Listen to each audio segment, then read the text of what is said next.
when humans experiencing a mental health crisis, it does get better, even in that moment if it doesn't feel like it gets better. But as adults, we understand that because we've had the life experience of having ups and downs. Kids don't always understand that because they literally just have not had the life experience of having ups and downs in their lives.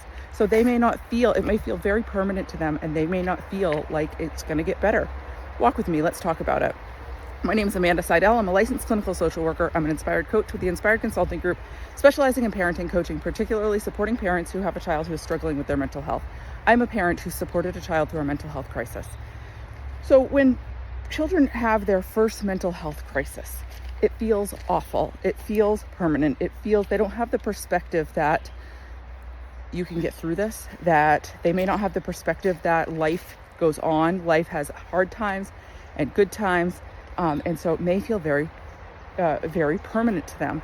My child now, who's doing very, very well, but is now able to look back and say, prior to their mental health crisis, their life had been wonderful, right? They had been protected. They had a very privileged upbringing, and life had been great. And then they go into crisis and think that because life had always been great in its permanent state, now when they were feeling so awful, they were always going to feel that way.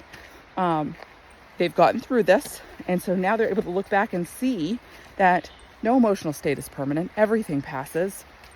But it took a whole lot of coaxing to get them to believe and understand that things do get better. Life does get better. So my tip to you as a parent is, if your child is really struggling right now, do everything you can to just remind them at every opportunity that this is a temporary period of their life, that life can get better, that things can get better, that they will not always feel this way.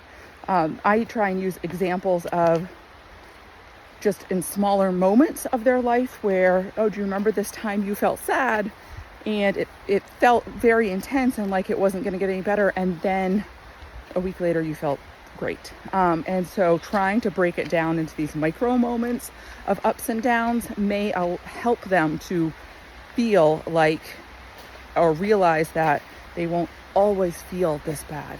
It's hard though. Hold on. Hold on, parents, and you're not alone. If you need any help or support, I do offer coaching services, but find your village, find your community, and just know, even for you, this is temporary. It will get better. Have a great day.